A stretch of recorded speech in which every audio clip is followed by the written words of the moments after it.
we know enough to say with some certainty that New Hampshire tonight has made Bill Clinton the comeback kid. This state is going to play as huge and prominent a role in nominating the next president of the United States as it always has. Let's take back America. God bless you, New Hampshire. New Hampshire voters are cantankerous, they're independent, they make up their own minds, and they're all so smart. Thank you, New Hampshire. Tonight we made history. They are the moments that make New Hampshire rich in political history. Therefore, what we start here in New Hampshire today, I believe must succeed next summer and next November. For decades, the road to the White House has gone through New Hampshire and the first in the nation primary. This has been a great place for candidates to go one-on-one, to meet voters directly, and really to test their candidacy and how well that they'd serve as president. Neil Levesque runs the New Hampshire Institute of Politics, a place where candidates come to be heard in rooms and halls lined with primary history.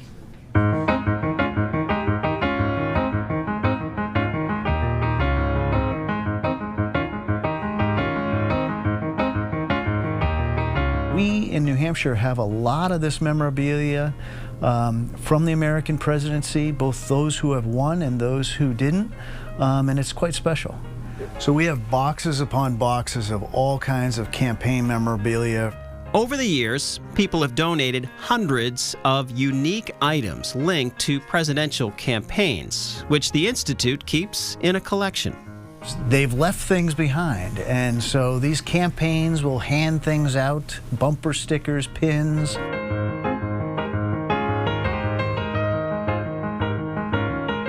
But then there's a lot of strange things like Jimmy Carter peanuts, money banks, a lot of liquor bottles.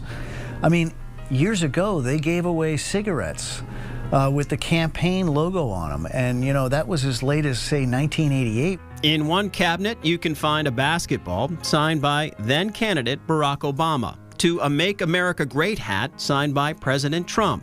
And down the hall, there's a podium once used by JFK. On Election Day 1960, John F. Kennedy comes to New Hampshire, goes to Victory Park. He speaks from this podium. Remember the famous Reagan microphone moment? I am paying for this microphone, Mr. Speaker. They don't have the mic, but they do have the glass. This is really special. So this is a champagne glass from a Howard Johnson's in Manchester, New Hampshire, where Ronald Reagan went after the famous 1980 "I paid for this microphone, Mr. Green" debate, and he held up that champagne glass and toasted his victory. Each of these items has left a mark on political history, which leads us to Nashua, where candidates have left their mark on the walls. I've never heard anyone have candidates sign their walls, so we think that's pretty unique. At the home of Executive Counselor Deborah Pignatelli, presidential candidate graffiti became a tradition.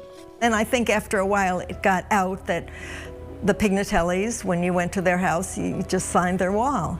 Putting a Sharpie to the wall started by accident in 1988, when the Pignatellis were hosting then-candidate Mike Dukakis.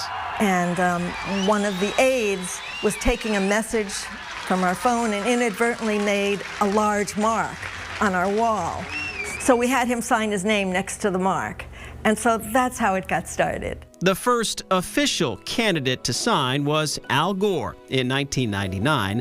Since then, a handful of famous Democrats have signed the walls, from Hillary Clinton to Dick Gephardt, and most recently, Amy Klobuchar. Finally, we decided this was a really nice place. Plenty of room in case she had a large signature. In case you're wondering, the political penmanship isn't going anywhere. When they needed to paint recently, the painter was told to leave the writing alone. I think he just really wanted to paint over it, but I said, no, leave the signature in. I consider them very valuable. They all come with a story, and it seemed like we wanted to keep them as a memory. If the pen can make New Hampshire primary history, then one Manchester artist is ready to jump into the inkwell. It is the greatest thing in the world. The New Hampshire primary is just like is manna from heaven. Peter Noonan is a longtime political cartoonist who loves to focus on presidential candidates.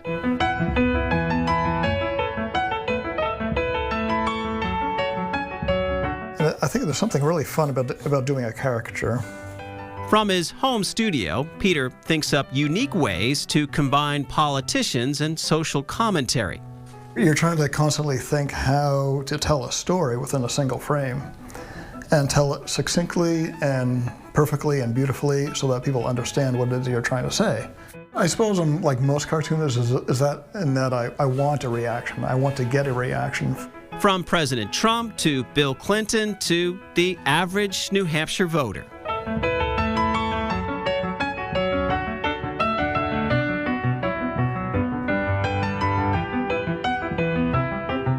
Peter Noonan was also the force behind one of the most famous pieces of New Hampshire primary history. And I had the idea of Bill Clinton sitting at a counter pouring coffee for all these other candidates who came by. In 2007, for the 25th anniversary of the Merrimack restaurant in downtown Manchester, Peter painted a mural outside featuring well-known presidential candidates. And it became, surprisingly, a small bit of New Hampshire political history, more than I realized it would.